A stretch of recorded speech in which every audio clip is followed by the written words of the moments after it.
hopefully it says loud on the other end. Yeah, we are live. So welcome. Hi. to, I don't know what we're doing here, calling it the Aquarium Hour. I don't know how long we're going to go.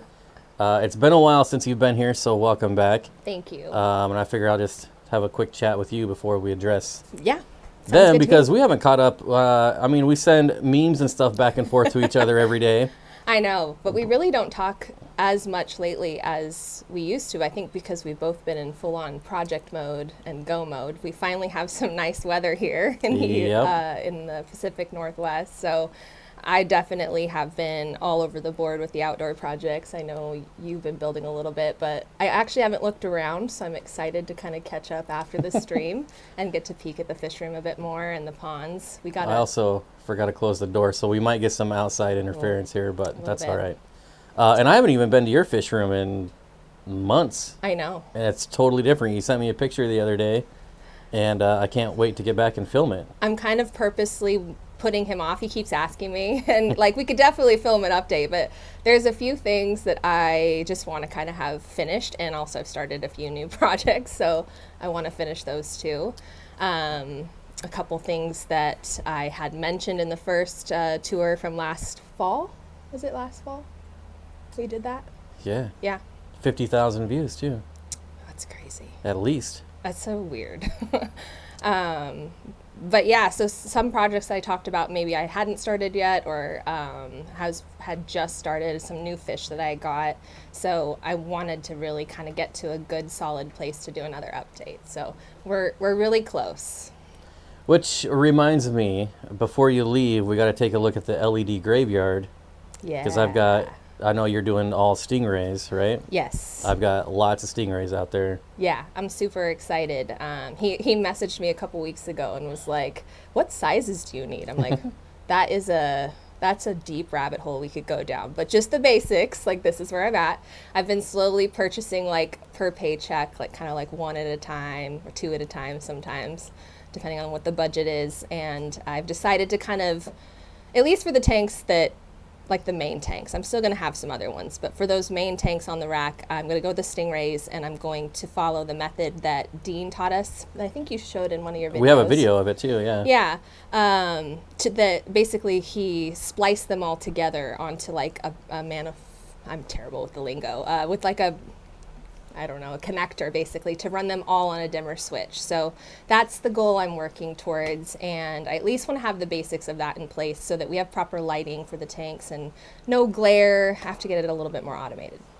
I would appreciate a quick audio video check from the chat there and make sure everything's good. I haven't seen, are we even live right now? Yeah. Are we good? Normally if someone says, oh, there you go right there, Marvin's Loach. Audio, video seems good. All right, thanks. Hi, guys. All right, so we're good. Speaking of budgets, do you want to say what you're doing these days? It's actually kind of funny because there's been lots of opportunity, I guess, to talk about it, but we just haven't gone there. But for just about the last year, I've actually worked for the Aquarium Co-op. For the first few months, I was kind of in a behind-the-scenes capacity. But in December, we had kind of a big snowstorm here, and there were some employees that called out at the warehouse. And I had gone in that day to kind of help out, and I kind of fell in love with it. So ever since December, I've been kind of full-time. I started part-time. And then at the end of January, they asked me if I wanted to come on full time. So I've been there full time at the warehouse. And so give me the scoop. What's it like working for the co-op? This is gonna sound cheesy because here I am working for the co-op in my co-op hat. No, I just want validation because I have been saying it's such a great company to work for, but I've never worked for them ever.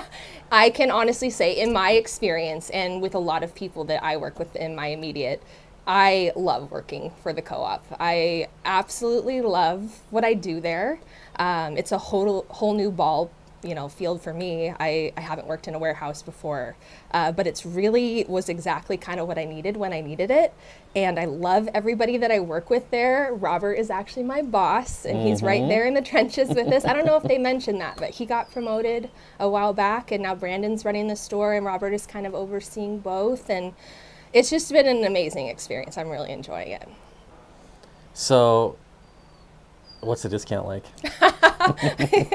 I mean, it definitely helps. I don't know if you could say that, actually. I don't know if that's ever been publicly announced anywhere. So, yeah, but there is a discount, right? Yeah, there is a discount, and I would say it's definitely worth it, and it's a great discount, especially when you have as many tanks as I do. And I would say the people that I work with in my immediate, and probably at the store, we have a wide array of kind of like hobby types within the hobby, and so some people it's like their first experience with tanks, and some people. I don't like going to the warehouse because I go up there and they're like, last time I went there, like you knock on the door, some guy looked out and he looked at me, some big hulking dude, and he ran to Randy and he's like there's some big dude out knocking on the door, and Randy looks at him and he's like, oh, that's Bob. Like nobody knows who I am.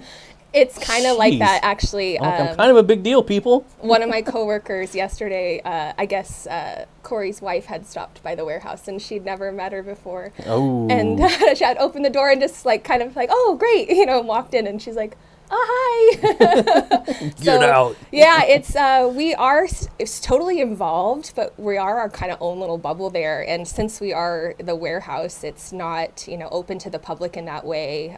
So the door scenario, it's like a secret club. Yeah, because when Randy was there, I would just show up. I'd just take whatever I want. I'm like, get out of my way. It's a little, it's I don't know. It's pretty locked down. It's fun. But I heard they don't let you buy stuff from the warehouse anymore. No, it's... So that's what I used to do. Because the store is like an hour away from me, but the warehouse is like 15 minutes away from me. It's like, I would just message Randy. I'm like, hey, can I just stop by the warehouse? He's like, fine, whatever. He would put up with me, which is great. I haven't talked to Robert since he got his new role. But our conversations are usually reptile related between Robert and I. He's pushing super hard to get me into saltwater. He's gave me a book that I read, and we're always talking about it. And at least once a week, he's like, Dani, you started your saltwater tank yet? And I'm like, no, not yet, Robert. I got to finish the freshwater shed. But I do have a plan to turn one of my... Did you say freshwater shit? Shed. Oh, okay. Thanks. I hope I did it. Freshwater shed, and I am going to put one saltwater tank in it, one 15-gallon, I think, to start. And he'll be very stoked when that's done. But we're a little ways off. So once you finish the freshwater shed, then there's going to be a saltwater shed? No, I was referring to the shed as like all the tanks. Finish what I've got going on there. Isn't Mike, your husband, doesn't he like the saltwater stuff? He does like the saltwater. So, now so all the tanks are out of the house. Maybe we could do some time. No rabbit holes right now, especially during the summer. You were just out there. I've got a whole stack of tanks out there. Feel free to grab one for saltwater anytime. I actually have, if anybody needs a 10 or 20-gallon tank, I have a ton. I either need to sell them, store them, or I've kind of thought about cutting them up and putting them as like lids. But the projects. I have you want to hear some blasphemy? What? I have a aquarium graveyard out by where I'm building my house. I dug a hole, smashed up a bunch of fish tanks, and threw it in. Why? So, a lot of my fish tanks broke. Yeah. And like the transfer station or the dump won't take broken glass. No way, really?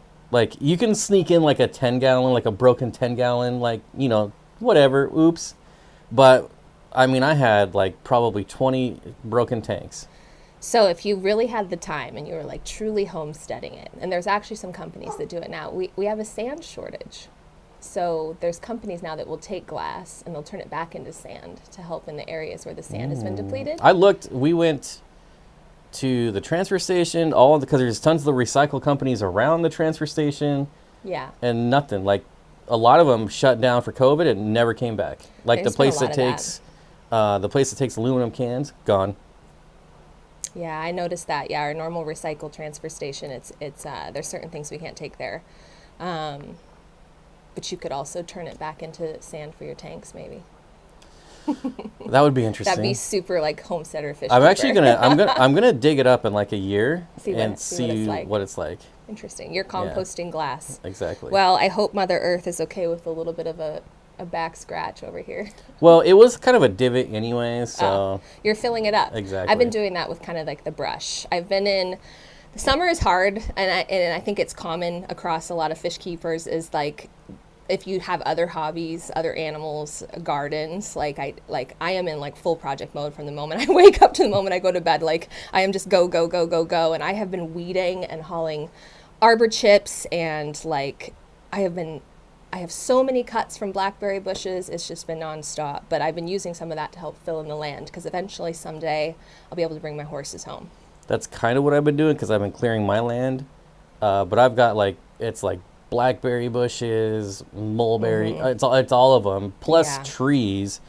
And so I just create a burn pile, and I use the ash to fill in the there you go. the divots. So Ash is really good for compost too, and sometimes just straight in certain plants. yeah, So my plan is to actually go eventually and collect a bunch of free pallets and actually build a compost bin out of pallet woods. That's awesome. That's what I did.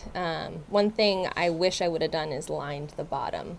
I left it kind of open air, and well, I had chickens too. They didn't help that process, but it all kind of fell out the bottom. When did you get chickens? I used to have chickens. Oh. I haven't for a few years. Oh, yeah, that's compost. Okay, I remember, yeah. But in the fall, which is a weird time to start, I know, but in the fall, I'm going to be getting chickens again.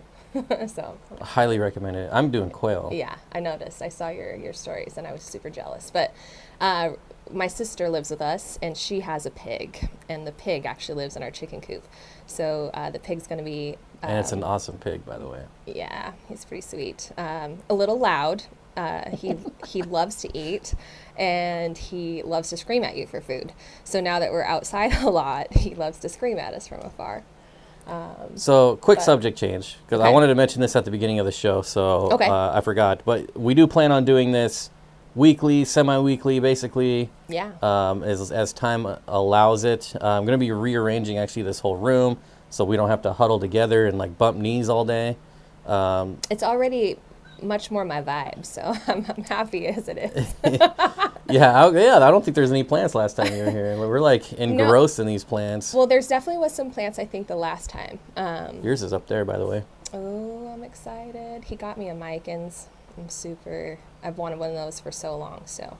Also, the next announcement, Fish Tank Barn with a $5 super chat reminded me that all proceeds, super chats, memberships, revenue after for ads is going to go to actually getting you a real chair instead of this chair that I had to dig out of the garage. I just got it set up the way that I like it. Yeah, but you don't want to know where that chair's been. So we're going to get you a real comfy chair. La, la, la, la. No, it was just like I had to pressure wash that chair yesterday. You have no idea. Oh my goodness. It looks good washing. now, but it's missing an armrest. It's missing a wheel. So we're gonna get you a new chair since we're doing this regularly. Sounds good. Real nice, comfy recliner swivel chair. Yeah. It will have to possibly rotate days a little, because my schedule does change. Yes. As far as my days off, but I do for like 5 weeks at a time usually have like the same schedule.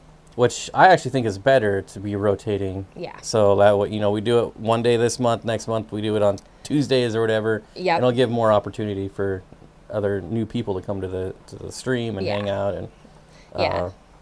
And I'm excited, kind of to get back to it a little bit. That was a large part of, with the new job, brought a whole lot of structure to my life to kind of get back on track and get motivated and in a new direction. And so I'm excited to kind of get back to it. Nice. Me too. Yeah. It's a lot more fun. Don't leave me hanging. I was actually looking at some analytics earlier this morning, and the streams that you're on get about twice as many views as the streams I do by myself. So, well, I appreciate you guys. This is new, so we may not get as many views as like the Monday. I've been doing that at the same time, for years, but that's okay. People enjoy it. People have been asking about you for months. When's Dani coming back? When's Dani coming back? Dani's been working hard. She's had her hat on and her head down, and she's been working hard.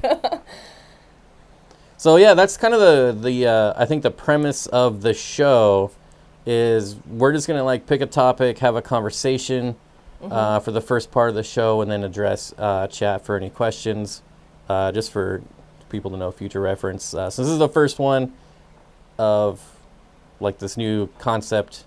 We're kind of series going back and forth, I guess. But different time, different days. Maybe some of our same crew. I see a lot of the same names, and maybe some new people. Yeah, I already see a couple new people. So this is exactly why I wanted to add another stream. I'm getting distracted, getting back into the comments. I'm sorry, I'm not responding, but yeah, we'll get through them all. We will get through them all. We already got some chair funds going. Thank you, the Fish Dude Abides, El awesome. Duderino, the Big Lebowski. If you've never seen it, that is a must watch. Do I get to pick it out? You can help. Okay, deal. I'll take it. Yeah. I knew that was a big one. I reached for it. I hit home. Yeah, you'll let's say you'll have like 75% of the purchasing power. Okay. But I have like 25% veto power in case it's like some god-awful pink monstrosity. Like, I don't even know. But no. I mean, I trust your judgment, I'm wearing pink, and I did bring a pink cup. But this is pink because I bleached it, and that's the color it ended up. Oh, that's pretty neat, actually. This is my favorite cup because it's big enough to hold a lot of coffee in it. There you go. But I don't wear a ton of pink. I am more of a neutral, earth tony type girl. And maybe something that you can someday get another one. Now we match. I know. I have a very expressive forehead. There's a lot going on above this hat that you don't see. You see my forehead. And it causes this to happen. There. Yeah, look at that giant forehead. You guys, I know I did catch a little bit of your stream where you were talking about how at 100,000 you are going to take the hat off. And I rarely ever see you without the hat. But I pulled up today and go to walk into the studio here, and he yells at me from across the yard. And I turn around and he's not wearing a hat. He is so tan right now. He's like a bronze god under that hat. A bronze god. I like that. I was like, holy crap, you've just been like tanning away out here. Because I don't wear a hat very often. But and you got your sweatshirt on, so it's like you're just like, you're but covering it all up. So dark, You've been tanning. But the only, since like the second live stream, people were busting my balls about taking the hat off. Yeah. If no one would have said anything, I would have hundreds of videos without a hat on by now. But now I just do it out of spite because they were, and it was like. It's just horns, guys. It's no big deal. And it wasn't even like, hey, what do you look like with a hat on? It's like, take your hat. Like they were demanding, and it happened. It went on for like a year. I know.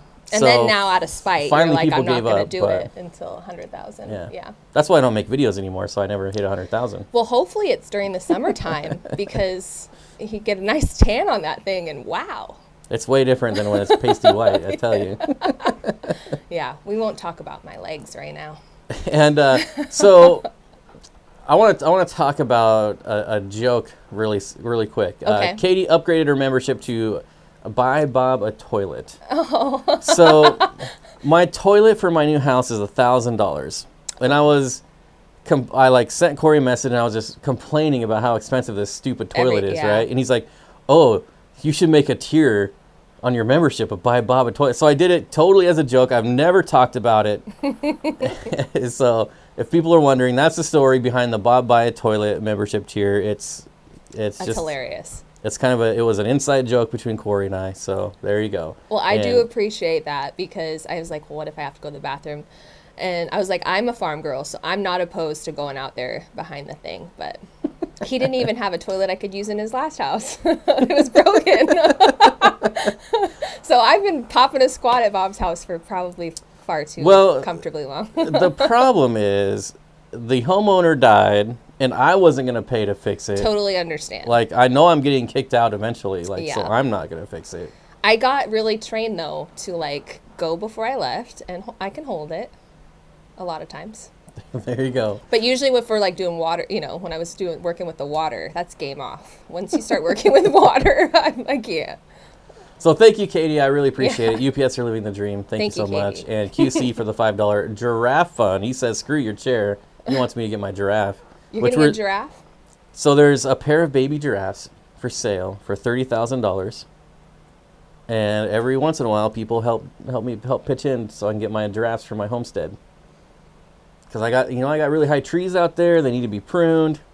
And I never knew that was even an option, but we were looking it up one stream, and I was like, wow, you can actually buy giraffes. That's amazing. and terrible at the same time. And then, you're the one that's going to have to worry about saddling them because you're the horse rider here. You cannot ride a giraffe. That's it's false. Like a slope. That's false. We looked it up. You can ride a camel. We looked it up. You can ride giraffes. It just doesn't seem. Matter of fact, that doesn't even seem fun. Like you're just like hanging.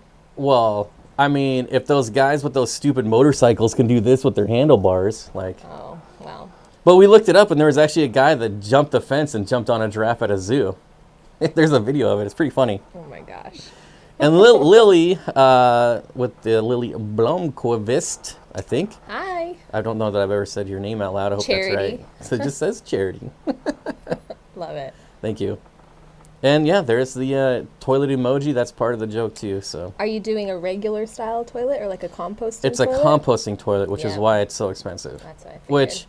You would think a toilet with just a hole in it wouldn't be more than like a toilet with a hole in it. I don't know why it's so much more expensive, but the reviews are actually pretty astounding. So my friends, they moved over to Eastern Washington and bought a plot of land, and they first built themselves like a little cabin shed to live in with like a tiny like outdoor bathroom with a composting toilet, outdoor shower, kind of outdoor kitchenette thing, and that's what they lived in while they built their home. And it was we vacationed there a couple times and did some riding in the mountains, and it was perfect. It was awesome, and like no smell or nothing, even with having like 50 people running around there using one. Yeah, it's crazy. Toilet. So I watched a video on it, and we're so far off topic. I apologize, but yeah, there's a guy that like just travels around with his family, and they use a composting toilet. Like they just drive around to parks and stuff, and he's like, there's him and his wife and a couple kids, and they say we can go a couple months without having any issues. So me, I could probably go like a year, I would think. Yeah, super. Well, sustainable. It depends on what I'm eating, but right. For the most part. How many people you have partying? There'll be no party. I'm not a party. There'll be no parties. I'm way too private for that. It was a joke. You'll probably be one of the only people even. I can think like a handful of people that might even come to my house. It's an exclusive club over here. I feel very honored. It really is. So, any getting back to fish, I know a lot of changes have happened in your fish room visually, but what about fish? Anything new? I have got some new fish. I have lost some fish. The process evolves. But I have got some fish that I have got breeding right now and some babies. I've gotten some new apistos. Ooh, do you know what kind? Do you remember? Borellii. Oh. Because we have those quadruple reds, and I've got a bunch of spawn from them right now, a couple different generations. I did unfortunately lose the male, but I do have another male, so eventually I want to try to pair them back together. But I have a Borellii pair. Haven't seen any breeding action yet, but they're super cool. Where'd you get those from? From the co-op. Another sidebar. Next time you go to the co-op, let me know. I'll go with you. Okay. So yeah, you talked about how it's super far away and how we can't buy directly from the warehouse as employees. And it's usually like how it goes at a lot of companies. Unfortunately, somebody kind of took advantage of the setup, so they just do that for, kind of streamlined purposes. But usually I go down on Fridays or payday. It's also, I just head down right after work because I'm about halfway down, and then spend some time down there. Yeah, I can even meet you at the warehouse. The thing that makes it so much better is it's always fun to do fish stuff with friends, but also the carpool lane. Mm-hmm. Yeah. Because that's the big thing. Like, it takes an hour to get there, but if I go on an evening, it takes 2.5 hours to get back. It's definitely, it's nice. Like, I go down when I'm already working, but it is that time when there's a lot of traffic on the way back. I do appreciate living up north. Yeah, oh, man. Yeah. And if it wasn't the co-op, I don't necessarily love commuting, but I do it. At least the warehouse, it's about halfway. Yeah, I'm lucky. Like, most of the times, I can just be like, "Hey, Corey, you got any of this stuff?" Because he's got he's got his big fish room. So, he gave me a couple auto feeders the other day and some of these root tabs here. Hashtag Aquarium Co-op. Not sponsored or anything like that, but because I got my 125 in there, which you haven't even been in the fish room yet. I'm excited to go see. Yeah, the dogs are in there now. They're not very happy, but they'd be all over us right now if they weren't in there. So they'd be right here in the middle. But what happened to my 125? So I've got all those houseplants in there. Of course, they've all overgrown, and then I got duckweed in there. So like, it just can't get rid of it. The jungle. What's happened is it's starving out all my aquarium plants. Yeah. And so I had to get some root tabs to kind I of had help them that out. same thing happen in my 29-gallon. For whatever reason, I put in tissue culture plants, and I think maybe the fish I put in there, something had duckweed in it. But yeah, duckweed now loves that tank, and it killed off my aquarium plants at the bottom, so they're growing back. Did any of the tissue cultures do well? Yeah. Some of them died off, but the mosses did amazing. Yeah, I don't think I lost a single well. moss, and they grow like crazy, which I've never had luck with moss. So I actually I'm excited to play with more someday. And then I have some fish, I think, that uprooted some. So I can't say that they didn't do well, but I had some pogo stellatus octopus that did really well. And there's some crypts. Even the, I'm going to butcher this because every time I think of it, I think of a city in Mississippi instead. The Blixa? Oh, the Blixa japonica? Yeah, I think of Biloxi, Mississippi every time I think of that plant. That is one of my all-time favorite plants. Yeah, I love it. It's doing amazing. Good. So most of them have done awesome. I think it's, I've got some red lizard whiptail catfish that have done their damage in that tank a bit. Yeah, so I, for anyone who doesn't know, I ordered a bunch of tissue culture plants, and I gave a bunch of Dani. I gave some to Ginger Grumble, who I haven't seen in the chat for some reason. She's local, so I gave her. Basically, I tried to like spread them out, and because I wanted people to try them out. Yeah.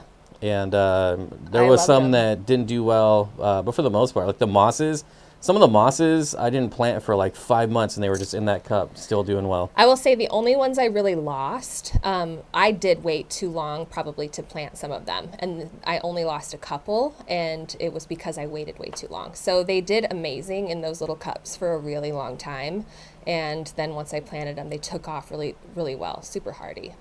Yeah, I liked it. Some of them, unfortunately, I bought just to kill, like because I wanted to see how long. Because my plan is eventually start back the website and maybe throw some tissue culture plants on there every once in a while. So I had to buy some to see like, do I got to sell these right away? Do I got to like which ones? And the mosses, I'm thinking like, man, those mosses, I could store those forever. I love the mosses, and I think the hardest part about tissue culture is that I think when people think plants, they want those big bushy plants, and I get it. I work at the warehouse where the plants come in, and it's so hard not to spend a lot of money. Sometimes they come in and they're just like massive, and you're like, oh man, I gotta get some of these. And sometimes they're too big to actually ship, but we're getting into the summertime, and so the plants are looking really good right now. But they're big and impressive, and they're super fun, whereas sometimes the tissue culture maybe isn't because it's in that tiny little cup. But I was really impressed because I think 9 times out of 10, I'm like, I need plants, and I go get plants, and I bring them home, and I put them in my plant tank, and when I actually get to planting them, it's probably a little farther down the line than they should. But they also get a chance to kind of acclimate a little bit, and if I see them start to really struggle, hopefully I can get to them usually within a little bit and get them planted.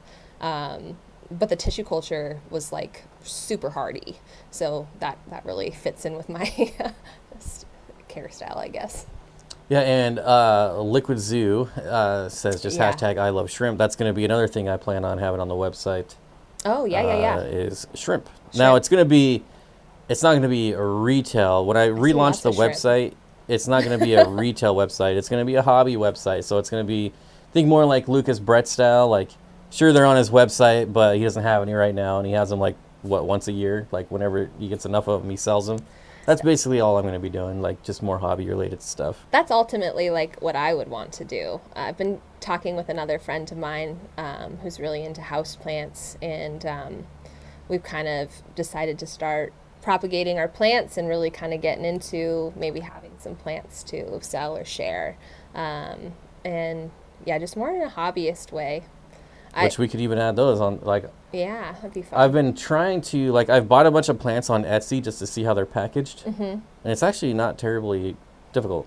No, and there's lots of different ways, and so I think, you know, you can find like materials your way, you know, certain plants, and you know, weather is huge, time of year is huge, but I think if you keep it at a hobbyist level and people are willing to work with you, I don't want to pump through stuff to that level. I just want to keep loving on plants. I think if I don't want to take anything that I love that big, because I wouldn't love it anymore. So yeah, my plants are doing awesome, and I want to, it's been really hard to like think about snipping them and starting some babies, but I've got some that are just... I thought you said sniffing. I was like, because you put your hand right up to your face.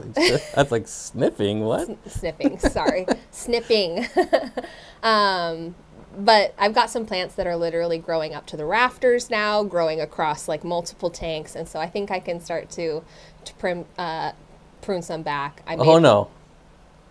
You gotta let them grow like through the rafters. I thought that was the whole idea. It is, and I did actually just install some shelves on that back wall above the 240 to start getting plants up that way. I had lofty goals of doing like, you know, a full-on vertical planted wall there. I'm reining myself in a little bit. I'm starting myself a little bit slower. And I just, you know, the way that my plants are growing in and kind of becoming that themselves, I figured I'm just going to put some shelving that kind of blended in with that wall back there. And eventually they're going to grow in and they're going to cover it. And they're all kind of in little trays so I can water that way. Maybe one day I'll do some misters. But yeah, I'm excited. And some of them are already, a lot of my pothos. My pothos love it in the shed. They're going crazy. Somewhere around here, I actually bought one of those little irrigation spray kits for my room in there. Yeah. I don't know where I put it though. I'm actually in the mode of getting irrigation put together for my garden outside, and so I'm like been like all up in that for like the last couple weeks, just videos and putting together parts lists and designing and digging trenches through the lawn, because it takes hours and hours and hours out of the week keeping all the plants alive. And you've already got water out, like you've got for your pond, right? Isn't there already water out there? So the original owners did raise fingerling fish, native fingerling fish to release, and they had a piping system that would pipe water out to the pond on the property. At some point, though, I think maybe it wasn't dug down deep enough. It froze, it broke. So no matter what I do, I can't get water to run. So we would have to dig up a patio, which is connected to the fish room. And I don't even know if the water goes under the fish room. I don't know which stage in the building process they did that. I would hope they went around it, but that's a big process in itself. And so I'm rerouting a new system from the back of our shop across kind of the lawn, and then building off of that. And eventually that'll work into the fish shed as well. But for now, starts a little smaller. Okay, I got another off topic. I kind of remember things randomly. Yeah, I know. It's kind of fun. So for the next time we do this, I've actually started going through some old footage and clipping some bloopers. Oh my gosh! That I'm gonna play, and there's some interesting ones. Some bloopers that you didn't show in the original videos. Oh yeah, I know there's a lot. Yeah, I'm scared. I mean, it takes me honestly. I don't know how many I'm gonna have because it takes hours to find one. One night in particular where we had to restart. I think way more, like 10 times because the camera kept overheating, and we didn't even know where we left off. It was the one where we had to restart so many times is the one where you wouldn't stop laughing. Oh gosh, it's great. So yeah, hopefully I have all that teed up for next time. Yay! It should be pretty fun. I do like going over old footage. I think that'd be fun. Yeah, it's been interesting. Going back, because I even went back to like the very first, and just seeing how much has changed in the shed, and how like half your tanks were in your house at the time. I know, it's crazy. My Google memories, like for my photos, has been popping up, and it actually showed me, I think back in January, which when I first went and got 7 bettas. I just decided to get 7 bettas on one day. And I had my 125 with I think I had my koi in it at that point. I decided to segue into bettas because I saw that you can put plants in their tank, and I hadn't really gone down that rabbit hole, but I had started to learn, well, they need the better temperatures, and like, it's really hard to heat all these, individual little betta containers. So I have a picture of 7 different betta vases in a ginormous tote full of water that I heated that. And so that was my fish tank. So they sat in there to keep the temperature with the tote. And eventually I found a system that worked. But to see the progression, over the years, it's like, wow. Started with some 125 and some betta vases. The fish tent? Yes, the fish tent. That was pretty popular. I'm actually, I will toot my own horn in that way. I'm pretty creative. I will use what I got and make it work. And as much as like, I've actually really loved the challenge, and I've incorporated it in the shed of making a small space work to its fullest potential.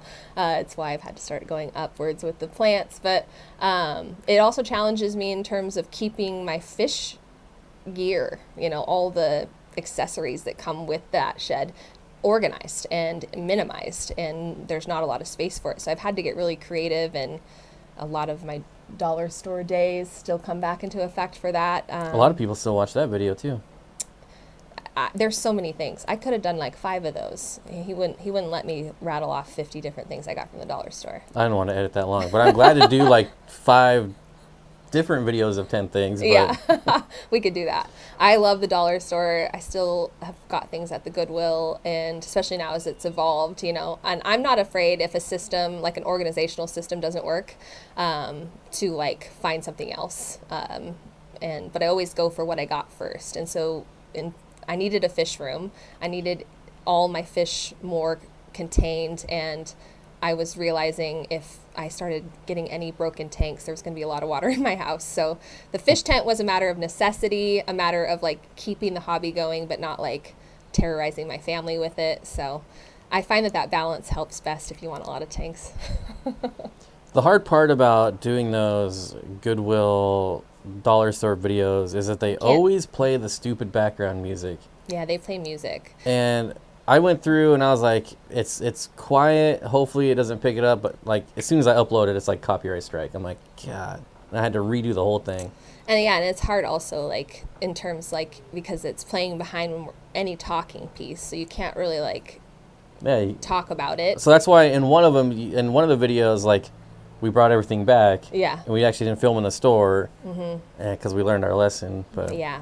Also with COVID, there was masks and stuff like that. Made it even harder to hear. It made it even harder to hear. And like for those that maybe don't listen with sound, or me, even with sound, I don't hear very well, so I'm a mouth reader.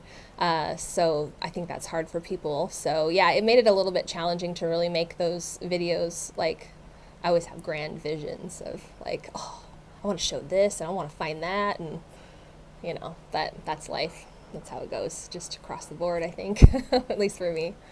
All right, so I think I'm going to start fielding some questions just because I happen to see one right now. I haven't read it yet, but let's see what this says. Yeah. It says, would this work in a 75-gallon, and how many would you do? Neolamprologus leilupi, which I don't know if you know that fish. Neolamprologus cutopunctatus, which is a shell dweller. Julidochromis, which is a rock dweller, and Parasiprochromis nigropinus, I'm not sure which one it is. Blue neon, yes, I've done all of those in a 55-gallon tank. And these are all Lake Tanganyika fish. I was going to say, I don't have those exact species that you've listed, but I do have Julidochromis marlerii and, oh my gosh, which one is it? A shell dweller. You have the multis. Multis, thank you. And I can never on the spot. But I have them in a 55-gallon, and I've got half set up with like a rock kind of structure and half set up with sand and shells. And I would say the only thing that would make that tank bigger or better is being bigger. So from a 55 to a 75 would be great. And sight breaks and stuff like that in their own kind of territories. I think that's actually been a nice little symbiotic relationship. My Julidochromis are breeding right now, and so they are very protective of their rock structure. You've got to have 1 billion multis by now, I imagine. that could be part of the problem too. I need to explore that tank a little bit more and look in the shells. I haven't seen babies yet, but really, they've been excavating. It's a whole different tank in there. You've had them for a while now, right? Yeah. Yeah, you should definitely have Fry by now. We might have to look at that. But anyways, so yeah, Legion, you build your rock pile for your Julidochromis. You have your shells for your Cutopunctatus. Your Parasips are going to be kind of upper water column, and your Lelupi are just going to kind of free roam wherever they don't get kicked out of by the other fish. So yeah, it'll work really well.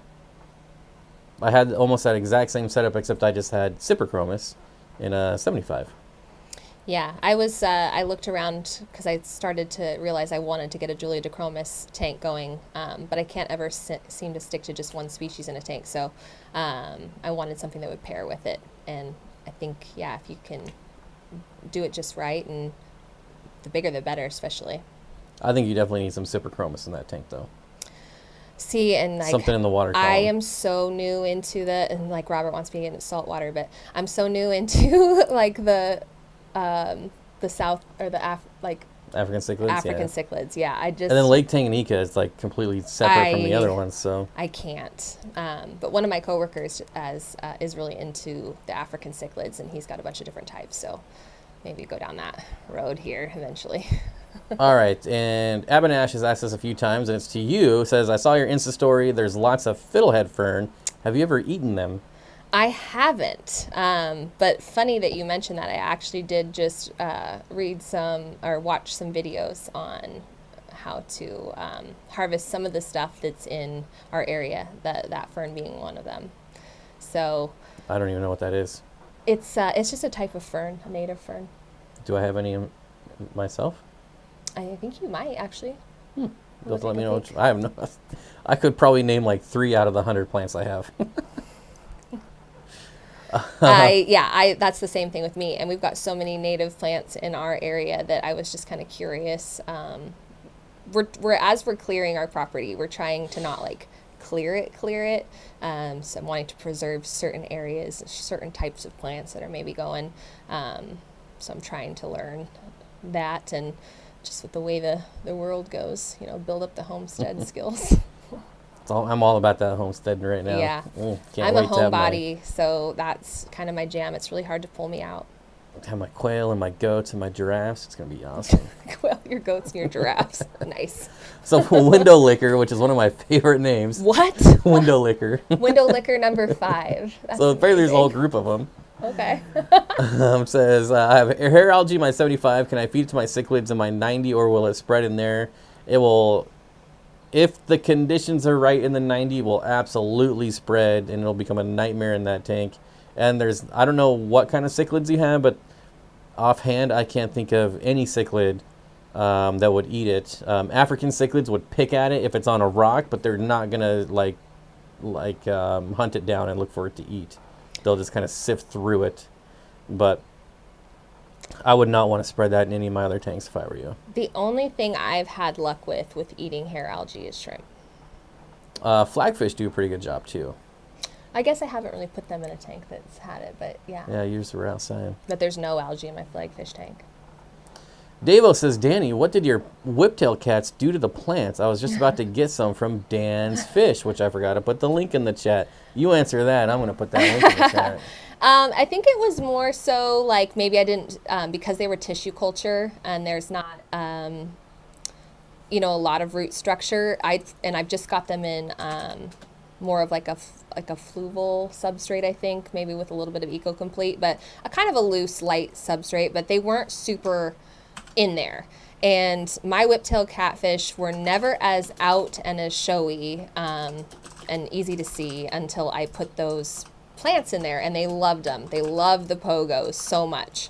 But I think that it was more like the ratio to size. Like the whiptails are already of a certain size, and there's like 4 of them in there, and the pogos were growing up from the tissue culture, and so they wanted to like make that their home, and they weren't super in the substrate anyway. So they're still floating at the top of that tank with the duckweed. It's just on the list to get them back in the substrate and going. But there's other pogo in the back that didn't lift, and I also brought in some Java fern that I got from a coworker and stuck that in there, and they're loving that too. So they love plants. It's just they might be a little bit boisterous if the size / planting depth doesn't line up. But easy, they don't eat them or anything. They just want to hang out in them, in my opinion. Well, there you go. Or experience. I wasn't paying attention to anything you said, but I trust you. So Adam says, underappreciated outdoor tubfish, platinum half-beaks. Awesome behavior, stay near the top. Sunlight makes them look like slivers of silver. Half-beaks are absolutely on my list. I don't know that I'd want to try them because there's way too many predators out here that would just scoop them right off the top of the surface. Oh, well, I more so wanted to do them maybe in the low boy.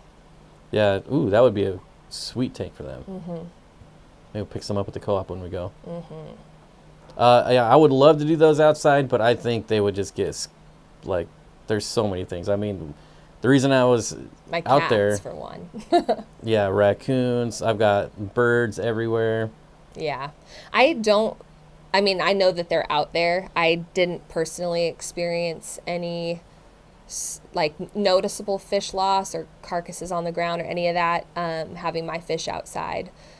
I don't know, though, that's I think that's just a matter of time and ratio. You start to add more days with your fish outside, there might be a chance of predators. Well, this is also the first year I'm doing larger fish outside. So, you have a lot of rainbows out there. Guppies and things like that, smaller. Probably not going to be a lot of interested larger prey on those. But I've had a blue heron on my property, snooping around. So I'm like... And you can't even shoot him, which is the unfortunate thing. But not that I would. But if he's eating my rainbow fish, he's a goner. Yeah, I haven't seen any herons. We're kind of in the trees. So I know that raccoons, I'm sure, possums are around. But yeah, it hasn't.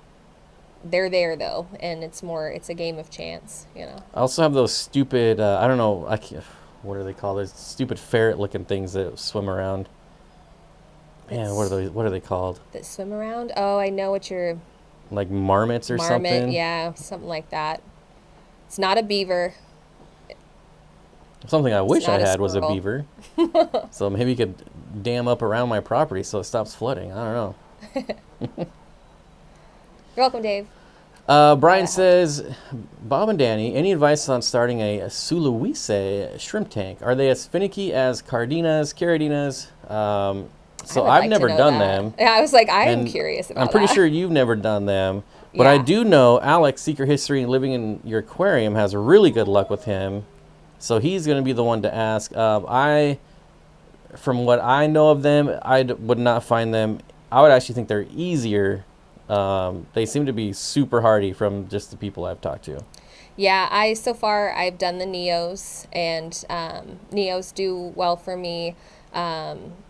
I have the Crystal Reds, the Caradinas, and they do amazing for me. That population has exploded, and I've also recently gotten some bamboo shrimp, and those ones do awesome. So, it could be my water, so it just kind of maybe depends on your parameters. But I'm curious about that because now that I've kind of played with a couple different types, I feel kind of comfortable branching out, and I definitely want some more shrimp.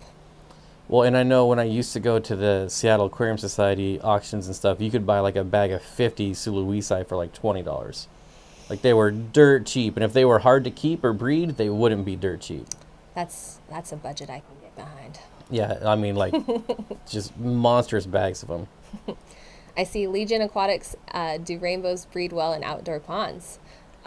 If you have a good enough weather, yeah, but we got our yellow rainbows to breed in the 300-gallon. And that was pretty cool. And that was even in 50-degree water. Yeah, it was cold by the time that I think maybe had we got started, we usually can't get started with pond season until later than we'd like. Probably this time of year. Be careful, your boss is here. Your boss is here.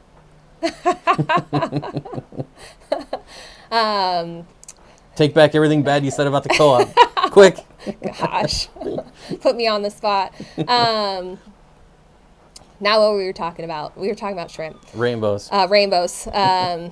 Yeah, had we got started, I think, earlier in the season, we probably would have got fry earlier, and they would have been, more mature by the time we had to pull the ponds. But I think they bred and produced fry, and the fry lived, I think, down to almost, I think it got down to 47 one night, and that was right about the same week that we pulled them out of the ponds. And your Pseudomygale luminatus also bred. Yeah, they did breed out. I think just about everything bred outside. My shrimp pond, it was originally orange shrimp, and I never did any culling or anything like that, but there is like 1,000 different colors and varieties in there, and they're now in the 50-gallon lowboy inside. But yeah, that was pretty successful pond, I would say. I haven't done anything with the ponds this season, which is very unfortunate because you make very good looking ponds. Now I've been out in the garden. I've been weeding and putting the wood chips down and getting the vegetables going, and I'm walking by these ponds that are not full of fish, and I'm now like kicking myself. So I did put drain and fill ponds on my to-do list, just, to make them look better, and we'll see how that goes. I'll probably end up adding fish before long. But I want to add fish that I can keep out year round, and I don't have many right now that I really want to do that with, or try. So I want to get some rice fish. That's on my list. Maybe just a couple different kinds of rice fish to start. And I do want to get back into koi. Do koi in maybe a couple of my ponds and raise them out. So that's my plan. You need to get the big pond going for the koi. I know. But I can start them small and work them up to the 300-gallon. I had my kois in, the 125, and I'm good with growing them out from small. So Legion Aquatics says, you guys overwinter any fish in the ponds? My golden white clouds, I leave out there year round. And then one of my ponds, apparently I still had 2 or 3 goldfish in them because they're out there now. And there's like this much water in there because I didn't think there was any fish in there. Were those goldfish that you got for the turtle? Mm-hmm. I was like, I didn't even know you had goldfish. Yeah, those were just feeder Petco goldfish, and they've been out there for, over the winter. And goldfish in a nice, pretty planted pond are just as fun as some of the others. I loved my white clouds out in the pond. I do miss that, but I've got them in the other 50-gallon lowboy that I have, and they look awesome to see kind of from that top and that side view. I am kind of liking that. I've got several generations of the white clouds now, so I'm thinking about maybe also trying another variety of them and keeping them outside in the ponds year round, maybe with the rice fish. Just a couple varieties that I can kind of keep out there. It's just too much pressure and stress, I think, right now for me, and the stuff I got to get done to you got to add that on. If you want rice fish, you got to message Dean. I actually asked Corey a couple days ago if Dean was still breeding rice fish. So one of my coworkers just got some of Dean's rice fish, and he was talking about how awesome they look. There you go. Yeah.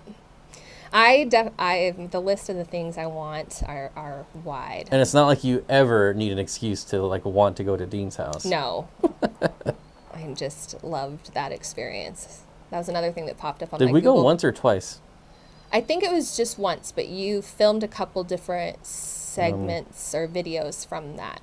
Gosh, I haven't seen Dean, I feel like, in at least a year. And it was right after Thanksgiving of the year prior.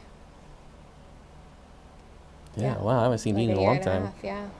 So Alex says, blue herons are picking off my yellow perch and my red ear sunfish in my 2/3 acre pond. Do you find an acceptable solution? Would love to hear it. Yeah, I don't know. This one guy just showed up one day. I missed the part. Did they say what size the tank was, or the pond? 2/3 acres pond. 2/3 acres. That's obviously hard because you're really dealing with nature there. I let my dogs chase after him, and hopefully eventually he'll just stop coming back. Yeah, I think, maybe if you create enough fuss, I think you don't want to, and not that you can have a say in that, but having a lot of things that birds can perch on around your pond are not great. I know also with raccoons and stuff, you want to be careful with having things that they can fish off of. But I don't know with a pond of that size kind of built into the land, if it's kind of, unfortunately, lots of floating plants maybe. lots of hides in that way, things that they can kind of get out of sight and out of a predator's space. Well, it's kind of tough for me because I have to have something in the pond. Otherwise, I'll go out there and find dead squirrels floating around. So it's like they have a place right in the middle of the pond or like a piece of wood coming out of the pond that they can just sit on. I have PTSD of dead squirrels in all the years that I've had horses and water troughs. Like, yeah, every time I walk up to any body of water like that, that's like, it's in me to like look for the squirrel. That's sad.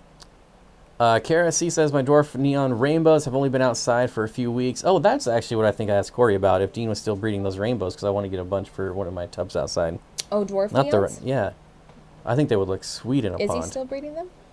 Of course, I didn't know he hadn't been there in a couple months. I've only been outside for a few weeks, and there's already tons of fry, hoping to grow them before winter. Yeah, I want to get some out there. I think we're going to have a late summer, because we basically just hit summer right now. I'm hoping that we... So it is July now. Hey, episode 1 on July 1st. All right. That's funny how that worked out. I'm hoping for an Indian summer this year. I'd love to be able to go into October, especially for the vegetables. I'm just now getting my seedlings outside because it hasn't, everything, either the slugs take over because everything's moist and damp, or the rain kind of rots it out. So I'm hoping. Hey, English only in the live stream there, Lily. I can't monitor your Swedish. I don't know if you're swearing or not. English only. I'm just kidding. Okay. What was I gonna say? It's gotta be a Google Translate. Design graphic. Could I have lacustrous, which is turquoise rainbow, at 20 degrees Celsius, which is 68 degrees? 68 degrees? Yes. Turquoise rainbows can go. Is one of the ones that I would put in cold water, no problem. I've never had a heater in a turquoise rainbow tank. And I think even the lake they're collected at, I think, gets into the 60s. So you should be okay. I keep my rainbows on the lowest level of all my tanks, and they seem to do really well in the colds. It could have been totally unrelated, but they struggled a little bit up where it was warmer. But yeah, I think they're pretty hardy. Well, I mean, I've probably got like a dozen different species out there, Yeah, and it still gets really cold at night. Yeah, and we have a swing right now, especially. Like, we've had days where the high has been like 70, and upper 40s at night, and they're all out there. Yeah, I think that like in certain ways, like maybe that's why they say like hobbyist bred fish are hardier. Like I think fish that are raised in parameters that fluctuate are hardier. And so that might play into some of the luck of what goes on out there. But my fish room fluctuates almost year round. It kind of stays between 68 and 82 at any given, and then also, at the different levels. And, I have experienced some loss over the years, but I can't pinpoint that to temperature necessarily. I haven't experienced a lot of ick. I did in the tent experience some ick when we started getting some wholesale fish in. But yeah, I think that it's made for hardier fish in my case. So Zen Ginger says 300 liters is 80 gallons. I don't know what that refers to. We were talking about Celsius and Fahrenheit. Oh, well, I haven't been watching the chat fully. I have no idea. We might have missed something. Lacey says, my dogs keep squirrels out of our yard, but I did find a dead bird in one of my tubs. Yep. So I've got either like floating wood or wood that actually comes out and over in my tubs. What I usually do, I drilled holes at the back of all my stock tanks and ponds now, so that the water level doesn't get up to all the rim, so that way they're not encouraged, especially with birds. They like to rinse off their food, like crows and ravens especially. So they'll want to sit and rinse it right there, or when it gets hot, the animals are coming for a drink. But I then put out different bird baths, or more kind of things around for them to choose other than the large troughs. And so far, also my dogs do some chasing of the squirrels for sure. So that might help at our house. We don't have. Funny enough, I've never seen a squirrel here, but I did catch a squirrel in one of my live traps. Interesting. But I've never seen a squirrel here. We've got rabbits for days, and my dogs love going after rabbits. But I've never seen a squirrel. But one night in my live trap, there was a squirrel. We do have a lot of rabbits at our house as well. The people that lived there prior, their kids had rabbits and they had babies, and the kids didn't want to take care of them, or there was a lot of babies, and they decided one summer to put like this rabbit sanctuary out on the middle of the pond, because it's shaped like a donut. And then at the end of the summer, it dried up, so the rabbits escaped the donut pond and multiplied like rabbits do over the decades. So there's a lot of hybridized rabbits in our area, probably thanks to the former owners. But yeah, well, luckily all the ones here are native, and they're good eating too. Yeah. I'm just kidding. I've never eaten one. I don't know about that. No thanks. Legion Aquatics coming up with all the good questions today. How cold will Java moss go? I want to have it in my pond. I don't know where you're at. I don't know if it would overwinter, but in general, most moss, whether aquatic or terrestrial, does like cooler temperature. And that's very true to aquatic moss. It always does better in colder water. It'll grow faster in warmer water, but it looks way better, in my opinion, in colder water. But yeah, it should do just fine. As far as an actual number, I mean, I've had moss out in my tanks probably like down in that 50. Like when we break them down, when it gets into the 50s, there's moss out there. So I've never really tested to see like what is the coldest it could go. Yeah, I keep the only tanks I have moss in are the ones that are on my lowest levels, so they're on the colder side. I would say they do like light still, but they like the cooler temperatures for sure. So Kelly says, crazy question, have you ever seen big spiders in your ponds? I'm near Seattle and have found 2 huge spiders seemingly hunting goldfish. I wish this wasn't a joke. That's probably the wolf spiders. I've never seen them. I've seen smaller spiders just like walking across the surface, but I've never seen like the wolf spiders in I my actually ponds. saw a video somewhere recently of someone, Lucas Bretz. He had in his new house in Florida, a spider fished out one of his rainbows from his pond. He found it dried up on the ground with the web coming out like a fishing line. That's just, nature is crazy.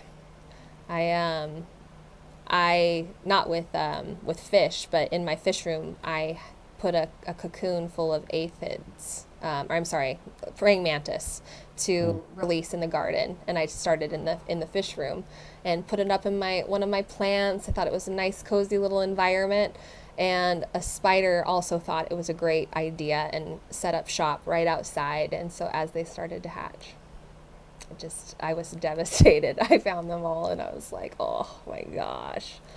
So You know, one thing I would love to do is, like, if you go out, like, we can go out there after the stream. Yeah. Like, my rainbow fish jump like crazy. I saw that. You saw one? Like, we were only out there for a couple seconds, but at all the times I've had rainbow fish outside, I've never seen them jump like this. Like, maybe like once in a blue moon I'd see one jump, but they're just jumping like crazy. I was like, man, they're jumping like little trout out there. I think I saw it a couple times just in that little time we were looking out there. Yeah, they are loving all of the bugs. And I would love to get like a high-speed camera.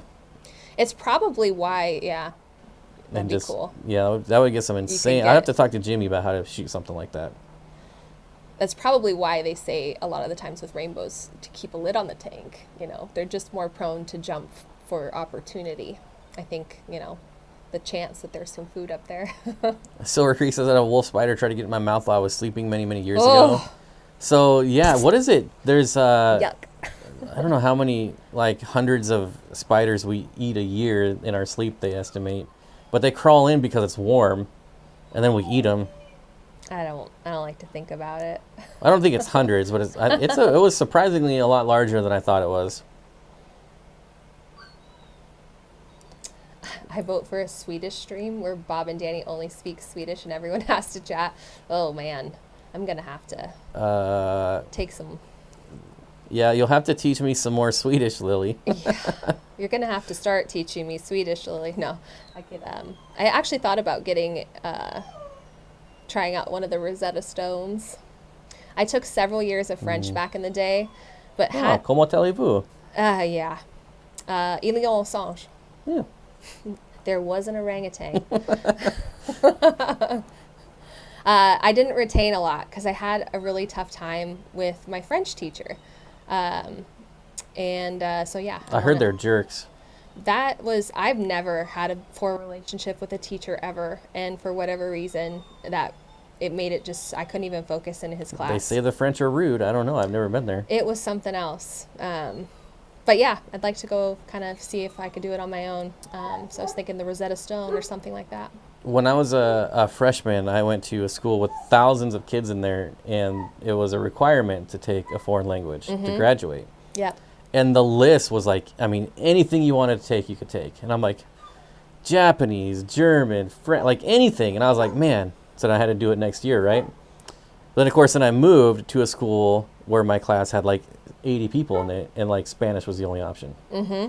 I'm like, I'm not doing that. I was told. Now I wish I would have, but. Yeah, I was told when I had to pick my language that Spanish wasn't going to qualify for a college transfer credit. And I found that incredibly offensive, so I wanted to take it out of spite. But my parents were not on the same board with me, so I picked French. But I would love to learn Spanish. That's another one on the list. I just try to learn how to say hello in as many languages as possible. Yeah. Yes. That's the only thing. I'll just keep repeating it. They'll have like a gun to my head, and I'll be like, hi, hi, hi. The basics. Guten Tag. Spiders are actually counted by weight. The average human has 3 pounds of spiders crawl into their mouth per year. That seems like a lot. Oh, since a spider's like a gram. That's a terrifying thought. And I'm a mouth breather, so I definitely sleep with my mouth open. Oh. And I live out in the sticks, literally. Yeah, you do. Lots of spiders. I'm probably up in like the 15-pound range. Yeah, thanks for that, Corey. Shivers. I know. It's like give me a shiver to my liver. Wendy says, I'm a retired dairy farmer. I used to live on a dairy farm. That's pretty sweet. That's awesome. I have used lick tubs, 50-gallon plastic that once held molasses and minerals. They were great as tubs. I also have galvanized stock tanks. What are folks' experience with them? I was always told not to use galvanized for fish. I have a couple galvanized tanks that were more set up originally for ornamental, and I don't know, I didn't test fully in terms of any sort of leaching or anything like that. But for any stock tanks I had that were more on the degraded side, I got some of that pond armor to put on the inside. The ones that I haven't pond armored yet that are a little bit, they're new, only a couple years. The issue I had with that is when we got the heat wave that we had, not this year, but last, it cooked my fish. So in that regard, I don't love them. I've kind of taken them out of commission at the moment, but in the right temperature and space, and I think that if you are worried about it, there's possibilities that things can leach into it, especially if it's on the older and more degraded side. But pond armor is great too. I think even you can use it for plywood. Make plywood tanks with pond armor on the inside, and it seals it. Yeah, I think next year, how people make raised garden beds, I think I'm going to do like raised ponds. Yeah. And use that. You could almost unless the price of lumber doesn't come down, then I'm like, screw that. That'd actually be a really good idea to use your tubs that you have now and build out like a foot or two around them, and then just backfill that with dirt. It would create almost like a thermal. You could put the polycarbonate panels over it, but it would kind of insulate it a little bit. Well, I'm burying them next year. I want to do it this year, but I won't have time. But next year I'm burying all my ponds. But that way you wouldn't even have to. It would kind of be buried above ground. Well, I want to bury them and then plant some stuff around there and make it look nice. Make it look cool. Yeah, because I hear you. I love outdoor tubs, but honestly, they're just kind of bland. Like yours look cool, But I think it would look even better if you like planted it. Plus, more bugs would get in there. The key to making the stock tanks more visually appealing is plants. I have like potted plants around them and in them and coming out of them. And just kind of hide a little bit of that. Yeah, someone said the doggy sounds sad. Guys, it's okay. I was hoping you guys couldn't hear him. He's not sad. He's just a drama queen. Yeah, a little bit. Normally he's up here with his face. If we were doing this at my house, it would be the pig screaming in the background. Feed me! Mm-hmm. See, the trick is, the only way to get it to work with the dogs is if you came here like an hour before we stream, so they had time to settle down. Yeah. Unfortunately. Jerome says, I really believe the spider swallowing while sleeping is just a myth. I don't think that's a myth at all, my friend. I had a friend who had a spider crawl in her ear and lay eggs. Yeah, she had to go to the ER in the middle of the night. Oh gosh, this might. So I do, not a spider, but when I was young, I got a tick in my eye. It started burrowing started burrowing its way through my eyelid. And I woke up in the morning and just like excruciating pain in my eye and couldn't figure it out, and went to my mom and she saw it. It's back end hanging out, so she had to pull it out with tweezers, and just kind of a local tick, no big deal, but I can't ever grow eyelashes back right there in that little spot. It's a little tiny scar. So I was listening to Gary Lang give a talk once about collecting rainbow fish in Papua New Guinea, and they have apparently like dive bombing leeches.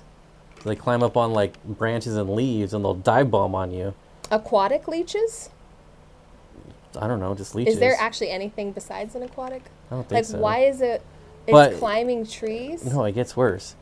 Like, he looked up as one was dive bombing him, and it hit right on his eye and, like, attached to his eye. Can you imagine? I'm like, what? Maybe I don't need to go collecting fish ever.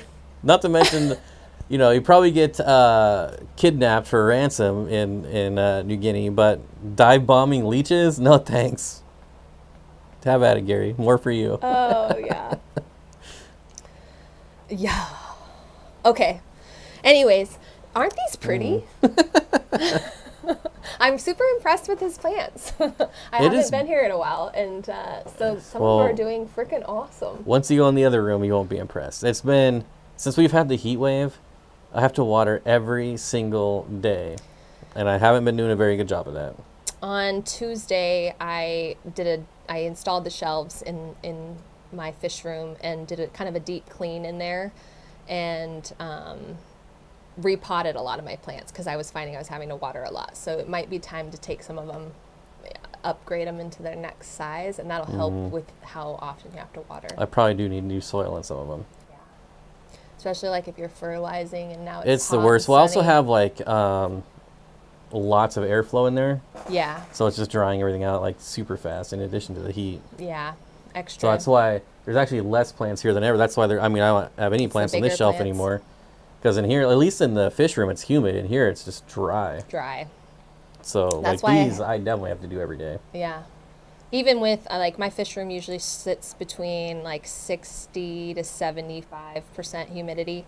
And I still have to, like, spritz a couple times a day with certain plants. So certain house plants or rare plants, they need a lot of moisture.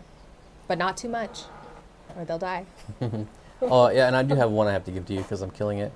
Oh. I gave away a bunch of them. Darn. I gave away... I'll try and save it. A couple plants the other day to Ginger Grumble, the mod Ginger Grumble, because I was killing him. And, yeah, I got one more I got to give away because I'm killing it. And it's an expensive one. What is it? I don't know. It's a dragon scale something. Interesting. The UFO is disappearing in the jungle. It's just about gone.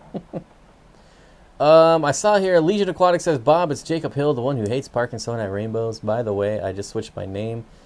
I hate when people change their name. Like, I get used, like, trust, I'm totally on board with not using your real name in a YouTube live stream. So I get, definitely change your name, but it's like, I can't keep track. Everyone keeps changing their names. Well, it's hard too because like you get used to like the font is so small and sometimes it moves so fast. You kind of get used to the picture with the word, and it's the same when they change their icon. I'm like, who's this person? Yeah. Hey, it's me. What's your favorite fish for a 29-gallon? I mean, I would just do rainbows, apistos, and corridoras. 29-gallon is a good size for a breeding pair. I use a 29-gallon for my breeding pair of quad red apistogrammas. Are you still like a hardcore betta nerd? Like, do you still have a ton of them? I still have a lot of bettas. I am limiting myself on bringing more in right now, but I still have, I think, probably about 25 to 30. Yeah. Well, just checking. I haven't got any of the emails of I did a thing today. I haven't done that a lot. At least you've been good lately. I've just kind of been, loving on the ones I have. Some of my favorite OG bettas are getting up there in age, and I've lost a few recently, and some that are, kind of looking a little rougher, but so I've just kind of been focusing on them, or upgrading them to bigger spaces and getting room for now with fry that I have. That was the original reason for having so many tanks in the shed, just to have open tanks for fry. So yeah, just loving on the ones I have, but never not looking at the bettas when I go to the store. So Design Graphics says, are lacustris, again, the turquoise rainbow, always hitting themselves? Because mine always has that white patch on their top of their nose. Maybe columnaris. So rainbow fish in general are always prone to running in and hurting their mouths. It's not very uncommon to see that white patch, which a lot of people will confuse with fungus. So it's just an injury. As long as you keep your water crystal clear and just good, it's usually all right. But turquoise in general are probably the most aggressive of all the rainbows. I wouldn't call them aggressive fish, but when compared to other rainbow fish, they're definitely aggressive. So they tend to be more active. They tend to flare a lot more, run into anything. So if you have like any type of hardscape in the middle to upper water column that they can run into, it's not uncommon for them to be like dueling each other and then smack into something. So yeah, I wouldn't be too worried about it. If it starts spreading to like other fish, that's when I would be concerned. But to me, if that white patch is there and it's only on rainbow fish, I don't worry about it at all. It's pretty normal. Usually when I see stuff like that, I just kind of think to my watering schedule and, make sure I'm on that. And the next thing I do is maybe add just a little bit of salt. If I'm worried about it, but usually if the water's clean, it kind of heals up. Nothing heals faster than my Oscars, and they love to hurt themselves. So yeah, as long as I think you keep that stuff. If it does get worse, or you could be dealing kind of with a bacterial response to that slime coat getting ruined. I've experienced a little bit of that through the winter time. And so a little bit of like erythromycin, does a good job to kind of clear that up if you need it, but most of the time just some clean water and salt helps a little bit. I have kind of a tank that is full of probably not the most symbiotic relationship of fish that I'm realizing I need to disperse, but I have a 125 that has flagfish, rainbow fish, a male betta, and angelfish. And it's super long and narrow and lots of plants, and it's okay. But I have seen some fid nymphage that is probably a little bit more persistent, so I'm going to start moving them around. But the salt and stuff has helped kind of heal them up. Audra says the leech scene in Stand By Me freaks me out every time. Yeah, I saw that movie as a kid, and that leech scene made me I haven't seen it ever again. I love that movie. Like, it's probably streaming somewhere. I need to watch it again. I don't know why, just something about... It's the other nostalgic. One is Arachnophobia. I saw that as a kid. I've never watched it again. That one was terrible. What's wrong with the Dobie? He needs a treat. It is the Dobie, and he is a crybaby if he doesn't get attention. There's nothing wrong with him at all. He's just a big crybaby. Mm-hmm. When I would watch him at my house, he would cry for Bob. He was so sad when Bob wasn't there. And then when I would put him with in the other room, he would cry. And then I'd come to me, and he'd be fine. And then he'd look out the window and he'd cry. He just likes to cry. He's an attention whore for sure. He's very vocal. Yeah, yeah. So yeah, definitely nothing wrong with him at all. Greg says, I got a German Ram that's sitting behind the heater, not moving or eating. Should I move him and quarantine him? I would. Your other 3 are fine. If it looks like he's getting skinny, I would absolutely remove him. Legion Jacob says, any tour at Dani's place coming soon? I sure hope so. I've been bugging her about it, and I'm hoping. We're kind of waiting, or you're waiting to finish lighting the area. So hopefully, like I mentioned earlier after the stream. We struggled last time with like having, like with the lighting that we had. Certain tanks are dark, so we had to like hold up a light. Mm-hmm. Also, I have like lots of plant lights and stuff, and so they weren't that easy to like turn on and off in terms of like taking away glare. So I've just been working on getting lights.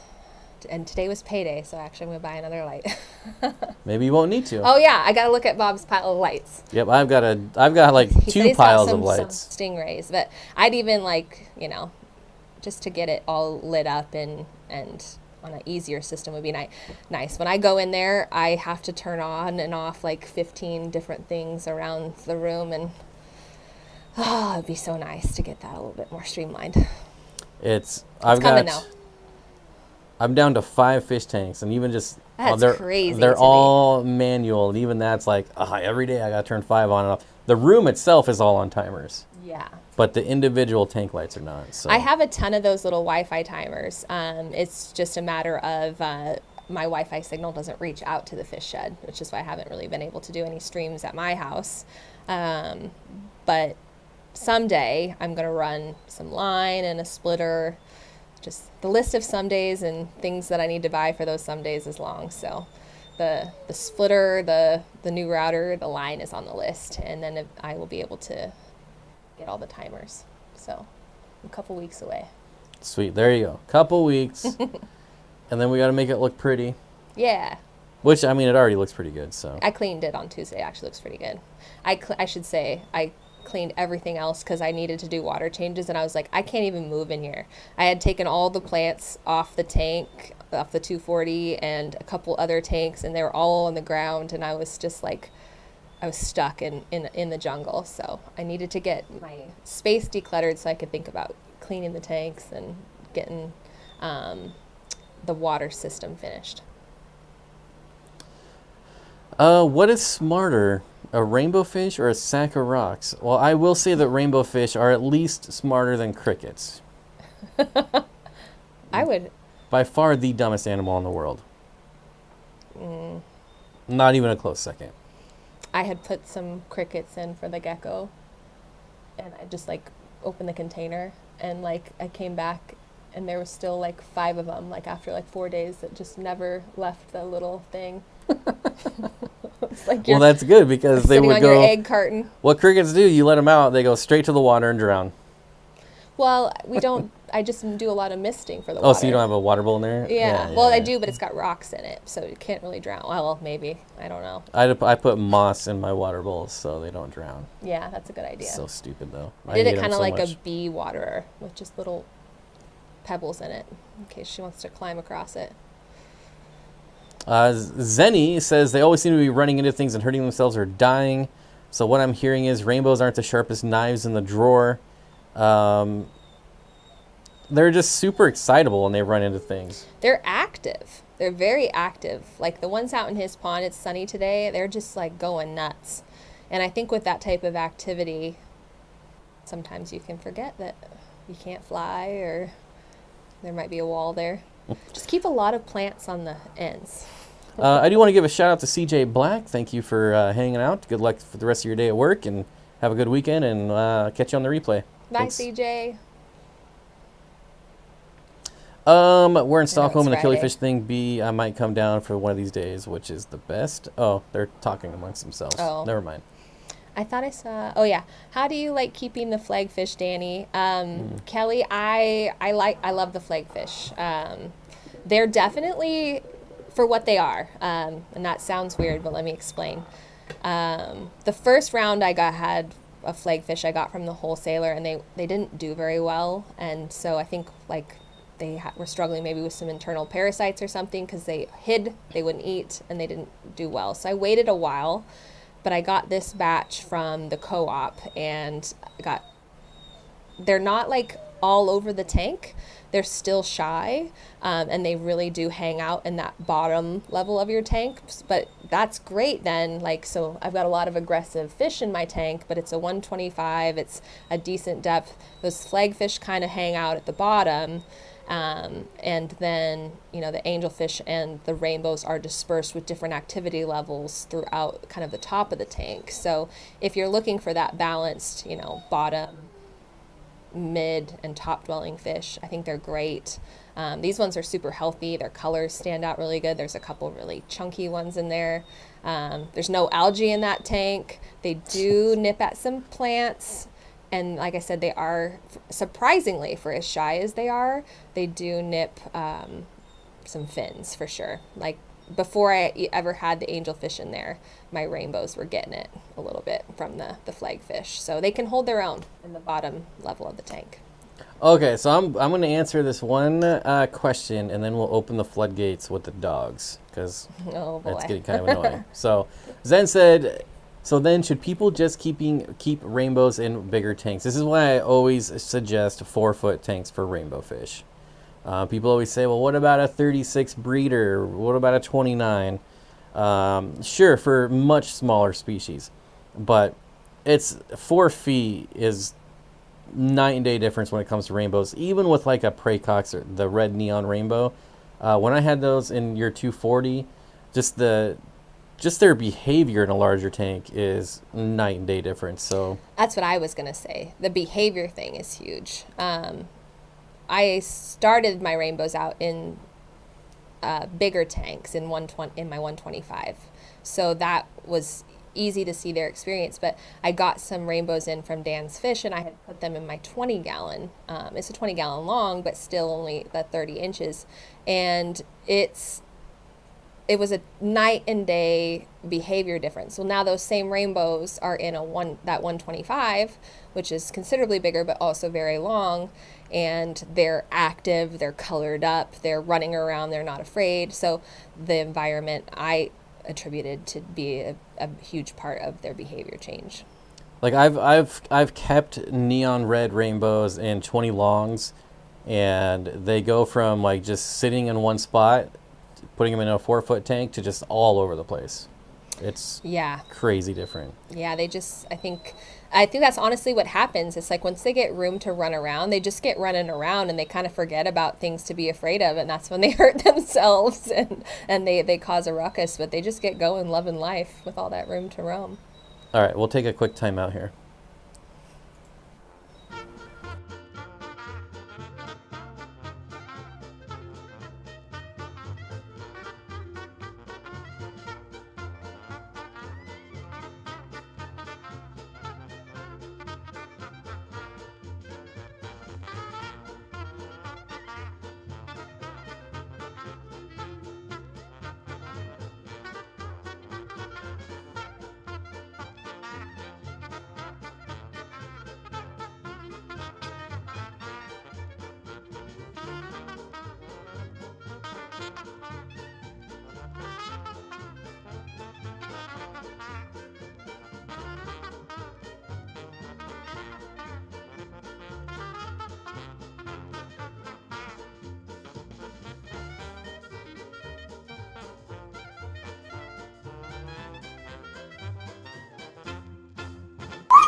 So this is why it's crazy in here now. Everybody's calm. We're having a good time. Very calm. See, it's the Mastiff that's the talker. Okay. All right. Where's Curtis? Curtis is on vacation, I believe, if I remember correctly. Paul says flagfish haven't done well for him. They apparently don't like higher water temps. Yeah, so flagfish are good for outdoor tubs if it doesn't get too warm. But yeah, they definitely prefer cooler water temperatures. Yeah, they actually, I think, do. It was my plan originally when I got them to do them outdoors in a pond.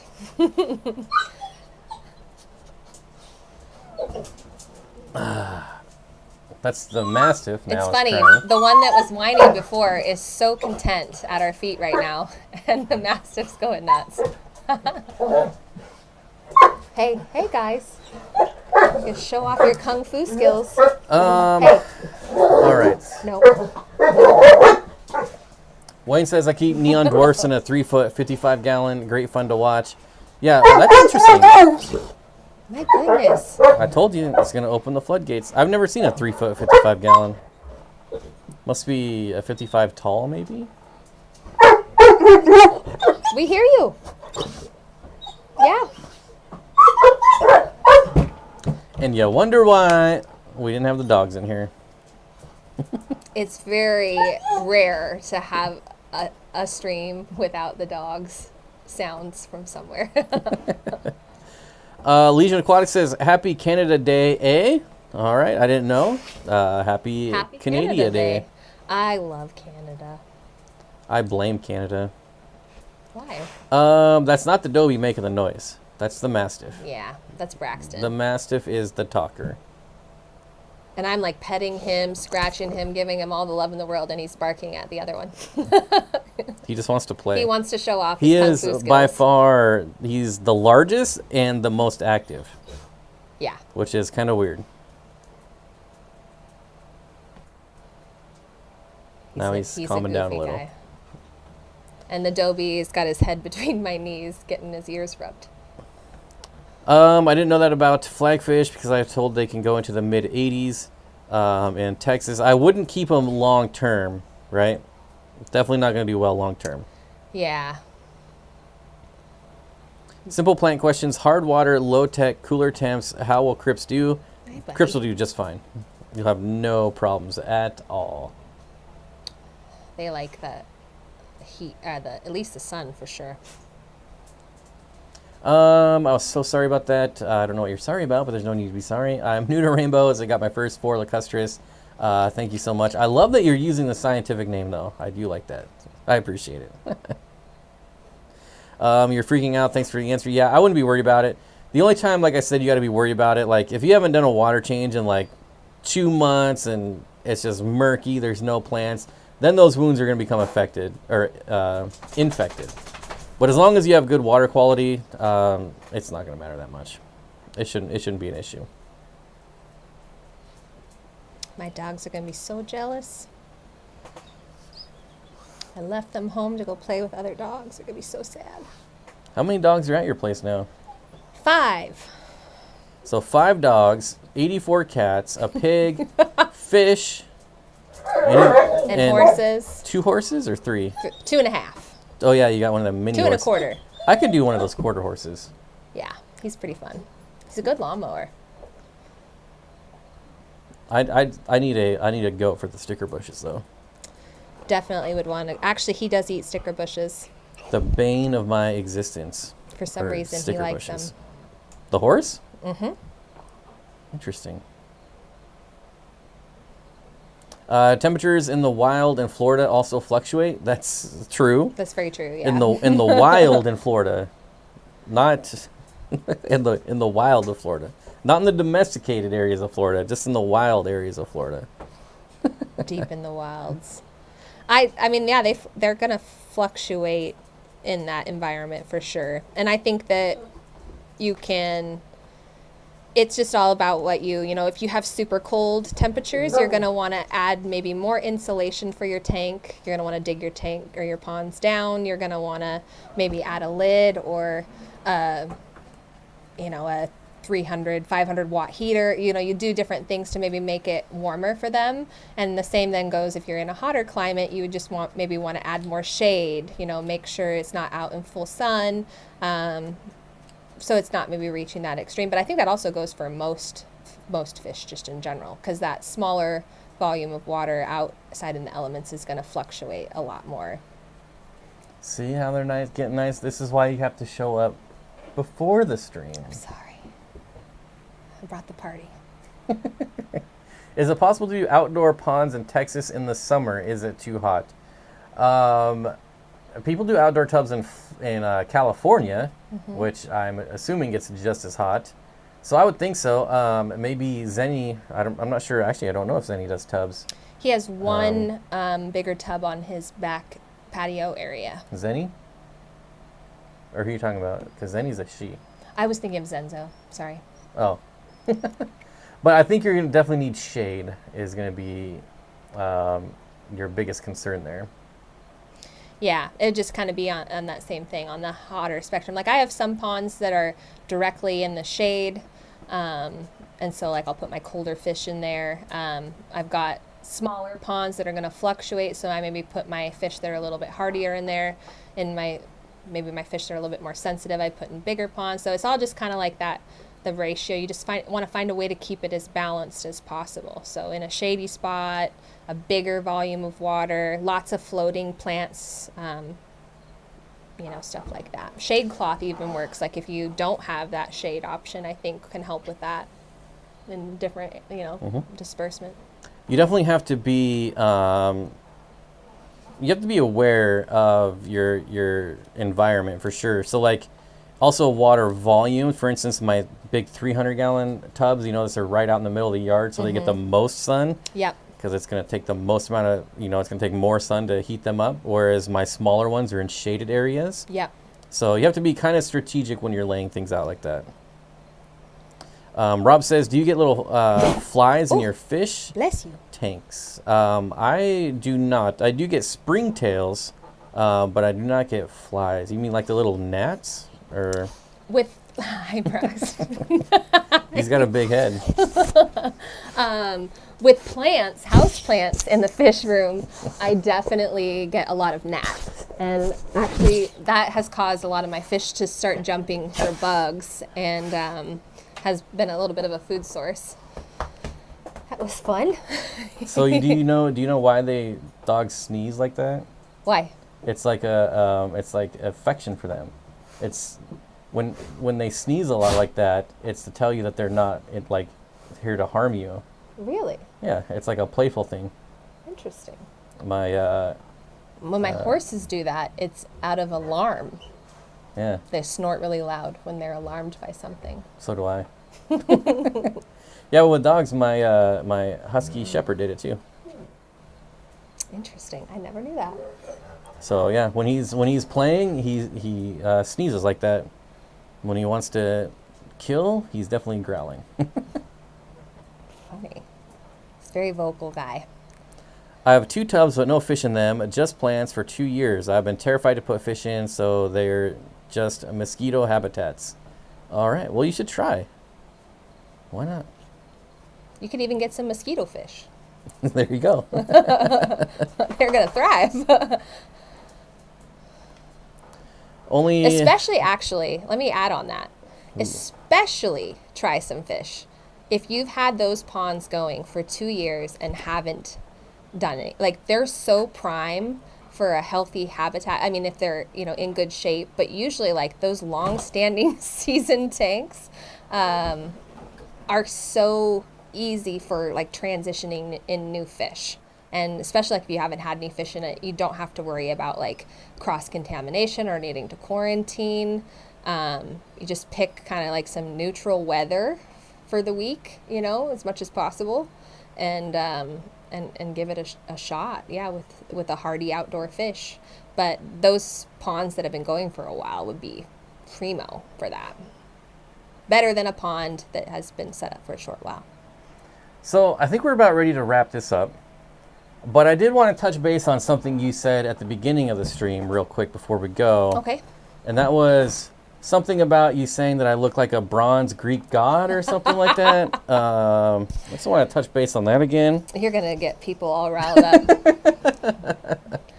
I'm gonna clip that, and that's going to be... He has the bronzest forehead. I believe you said god. It's like...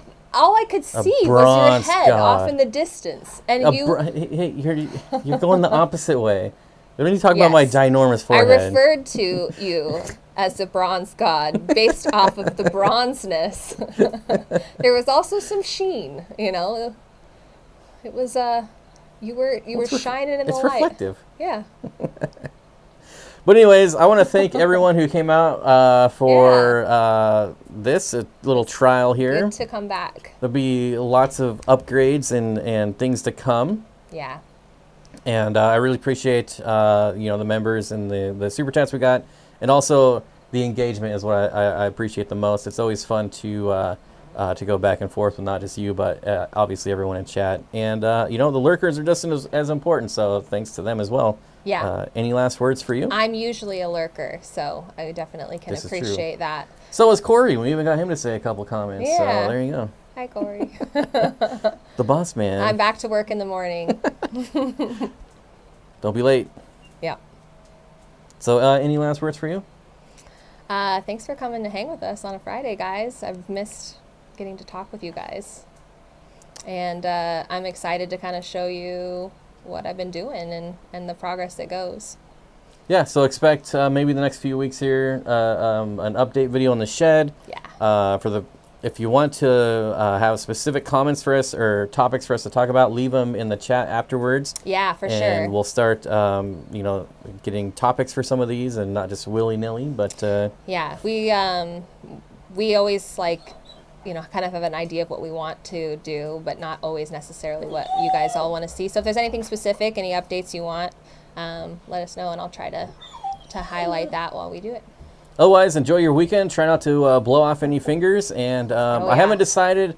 I'm not going to be streaming Monday. I do know that, but I might do a stream on Sunday to make up for it. Oh, okay. So keep an eye out for that. But I definitely won't be here. I won't be able to stream on Monday. So, okay. Watch the replay, and we'll see you hopefully next Friday. Yes. Thanks, guys.